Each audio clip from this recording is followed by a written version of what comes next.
Okay, well, the good news is I'm not going to go a product pitch or tell any more jokes. The bad news is I'm going to do something even worse. I'm going to defend Ordnance Survey.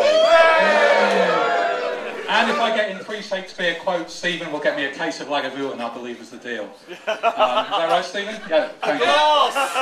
So anyway, I've been over in America for a while. I don't know if you could notice that. And I come back here and I understand this is Vanessa, Queen of Maps, and I hear people go around saying things like, oh, most pernicious woman, oh, villain, villain, smiling damn villain, which I think is a bit harsh. She always seemed quite nice to me. That's from Hamlet. I should point out, I personally decided copyright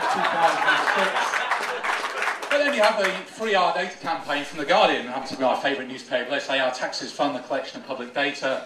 Yeah, we have to pay again to access it, make it freely available to stimulate innovation. Or why, sir, I pray, are the streets not as free for me as for you? Which I thought was Steve Coast from OpenStreetMap, but apparently it's from Taming the Shrew. But sadly, it isn't that simple. I mean, basically, taxes only pay half of the cost. You've got to come up with another £50 million from somewhere. The costs are ongoing, not one-off, which changes a lot of the arguments. And there's a lot of competing priorities for tax money. All geodata isn't equal, so there's a real candidate for cutting costs. And commercial companies can profit, you know, very profitable companies like utilities, telecoms, Google. So, you know, I love Ed, and I don't begrudge him his jet-setting lifestyle. But I don't see, I mean, how many yachts does a man need? You know, I don't see why the British taxpayer should be subsidising his extravagant lifestyle. I have no idea what that quote means, but I thought it was just too good to leave it out. So let's talk about the land of the free, where I live these days. You know, we have free speech, free air, and free data policies. Sadly, we don't have free healthcare, but I won't get into that right now. So, anyway, let's pause for a second here.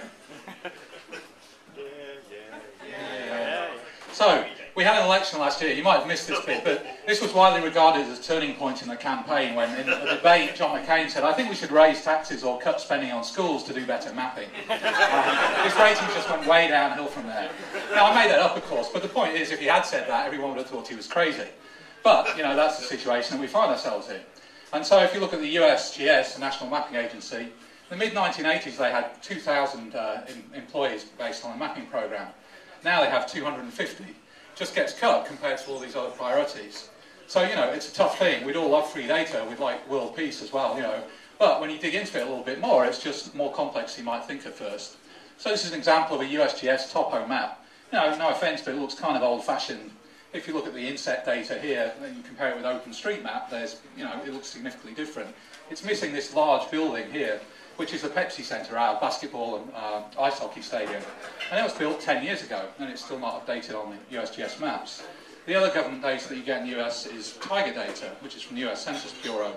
This is raw tiger data on top of an OpenStreetMap.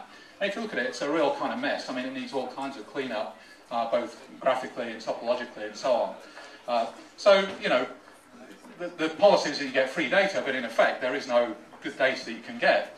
So there is no large-scale national map.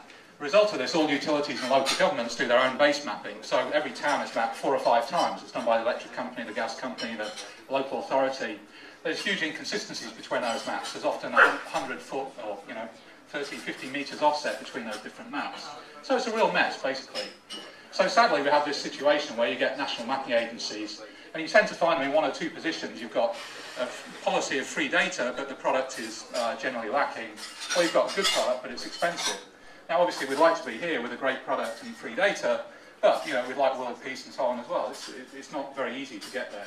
I would argue it's a lot easier to get there from the top right than the bottom left.